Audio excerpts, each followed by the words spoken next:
You know what kinda sucks? Having surgery. And you know what sucks even more? Leaving the hospital with surgical tools unknowingly sewn up inside of you.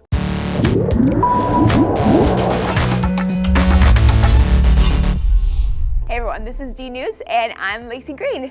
This week, a former nurse has been speaking out about a terribly high price she's been paying for a gallbladder surgery that she had in the UK 3 months ago. After her surgery, she was still in a bunch of pain, so she got an MRI scan to see what was up. And the doctors couldn't even finish the scan because the pain was so terrible. So they opted for an X-ray instead. And what they found was not okay. 7-inch forceps were left inside her body during her surgery. Another woman in the UK had a swab left inside of her after a hysterectomy. Following the surgery, the team realized that it was missing, so they had to do another surgery to retrieve it. But in the second surgery, they did it again. They left a drain inside her body. Now she has a colostomy and yet another surgery slated. So this isn't just a UK thing, by the way, it's an everywhere thing. There was this famous case in the US where a guy from Ohio won a $275,000 settlement after doctors left 2 towels inside of him. In the Czech Republic, a foot-long metal tube was left inside a woman after surgery. And in Germany,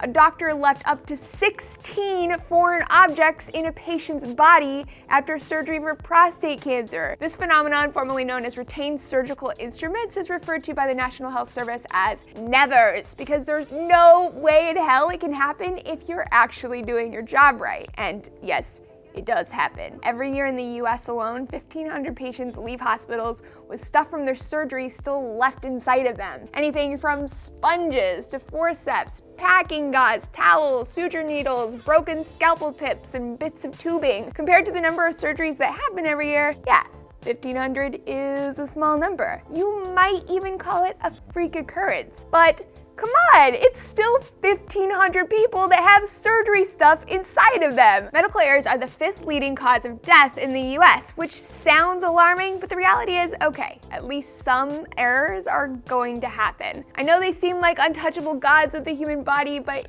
even surgeons are human, and so they make mistakes. Malpractice attorneys say that distracted and rushed surgeons are the main cause for this error, which makes sense for like sponges and gauze, which make up the majority of cases, and might be harder to see when they're all soaked up with blood and stuff. But 7-inch forceps and a foot-long tube? Like, get it together, doc! And while we're getting things together, let's not leave behind the healthcare system that overworks them and the surgical techs who apparently don't know how to count. There are technologies that exist to help with this problem too, like electronic scanners and sponge tracking systems. In these types of systems, sponges and other equipment are tagged with tiny radio frequencies, and before sewing them back up, the patient is scanned to make sure there's nothing left inside their body. This costs between $8 and $12 per procedure for the hospital, but for the most part, there's been widespread resistance to using prevention measures that go beyond, hey, guys, pay attention and count stuff. Most hospitals don't consider this a significant concern, even though many find themselves shelling out hundreds of thousands and sometimes millions of dollars in legal and reparative costs